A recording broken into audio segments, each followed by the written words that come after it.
Hi, I'm Sarah Scott here from BoxNation, and today we're speaking to Hall of Fame promoter Frank Warren for Ask Frank. How are you today, Frank? I'm fine, Sarah. You? Yeah, very good, thank you. Good. So we've been asking everyone all week on Twitter to send in their questions to you. So we've picked 20 of the best for you. Are you ready to go? I'm ready to go. Good. Okay, so Jamie Badge is asking, if you could change one thing about the boxing industry, what would it be and why? In an ideal world, just to have one or maximum two governing bodies worldwide, which I think would take a lot of confusion out of the market, and I think that would do the boxing fan a great service for that to be the situation. That's one thing. The other thing is for the British Boxing Board of Control to administer their rules correctly regarding contracts, which I think is causing a lot of confusion for fans, short-term confusion for managers and some boxers. Long term it'll all get sorted out. There's a few actions going on at the moment, but that's going to have to go through the process of law. But if the British Boxing Board of Control were act to say the same as, say, the FA does in football or the rugby union or tennis or any other of these organisations, then you'd have a more solid situation where everybody would know where they stand. Okay, and so Shady MC is asking, what's your favourite night as a boxing promoter and why? Right, Shady. I've had quite a few good nights as a boxing promoter. I think the ones that spring to mind is probably Frank Bruno winning the world heavyweight title in his fourth attempt at Wembley on my promotion. That was a great night, an emotional night.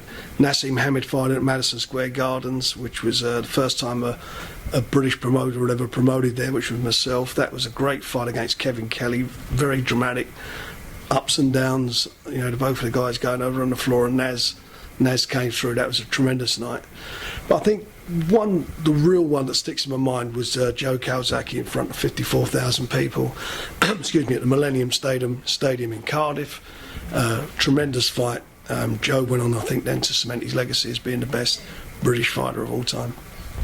Oh, great. So Stephen Franklin is asking, is there a fight that you would have liked to put together but you couldn't for whatever reason? I think they're dream fights. You know, looking back over the years, Sugar Ray Leonard against Sugar Ray Robinson at their primes would have been a fantastic fight. Obviously, it's different eras. A fight I would like to have seen at their best recent fight would have been Mayweather against Pacquiao. That would have been a fabulous fight. It never happened. There are many fights, guys at their prime. You know, Tyson at his prime against Sonny Liston at his prime.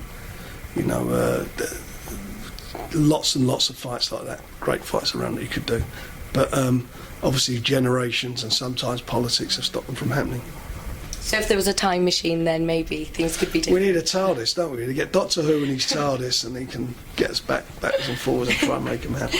Okay, so Kieran Peace is asking, are there any new signings coming shortly that you'd like to share? There are, Kieran. We've got quite a few, and we're announcing them in January. We've got quite a big January. We'll be announcing not only new signings, some fabulous fights, and BoxNation will be announcing a very, very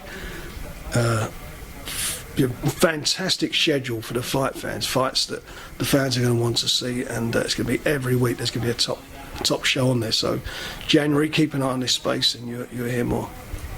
Joey Coast is asking, what would happen in Chisora fight Chris Arreola? I would fancy Chisora. I fancy Derek Chisora in the condition he's got himself into, the weight he's fighting at, and the focus he's got. I'd fancy him for any heavyweight in the world.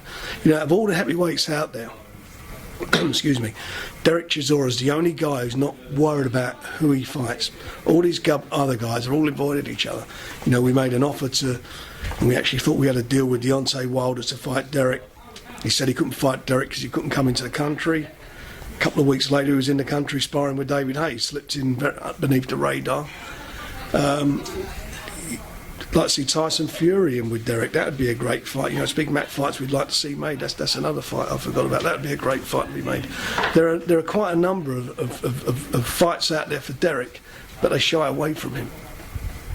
But now Vitaly Klitschko's vacated his title, I think we're going to see a little bit of a shake-up in that division. I think Wilder will fight for the title. If he comes through, he's an American. He comes through, it'll sex up the division a bit more. It's sort of stagnated as such because you had the two Klitschko's. The brothers will never fight each other. Whereas if you've got another guy on the block holding a title, then it will create the super fight that Vladimir will have to fight whoever's holding the WBC title. So they can only run away for so long then. Yeah. Jack Price is asking who wins in Team Bust Up between the best of Sky and best of BoxNation. Well, I can't think what heavyweights Sky have got, so I think we got the best heavyweight in Derek Chisora. If I go down the list, I've obviously got to fancy most of my guys against theirs, but they've got some good fighters though. There is some good talent out there, and there are some good fights such as Frank Buglioni and Callum Smith down the line. In a year's time, that's going to be a huge fight. And we'll see who wins it. But, there's some decent fights out there. But we've got some good talent.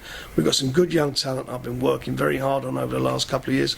And they're getting to a stage where they will get into big fights, hopefully win the big fights, and then make the crossover that the general British public know who they are, and they'll become big household names. So that's really what it is for me. My objective in boxing is always to invest in the boxer, invest in his career, guide him in the right way so that we create stars, and we've done that many times over the years with some of the biggest names: Nigel Benn, Nassim Hamed, Ricky Hatton, Kawasaki. All those guys came through under that system. John Evans is asking you, did any of your fighters make quicker progress than expected this year, and who is going to push themselves forward in your thinking? Quite a few of them have. Frankie Gavin's done extremely well this year. Billy Joe Saunders has done well.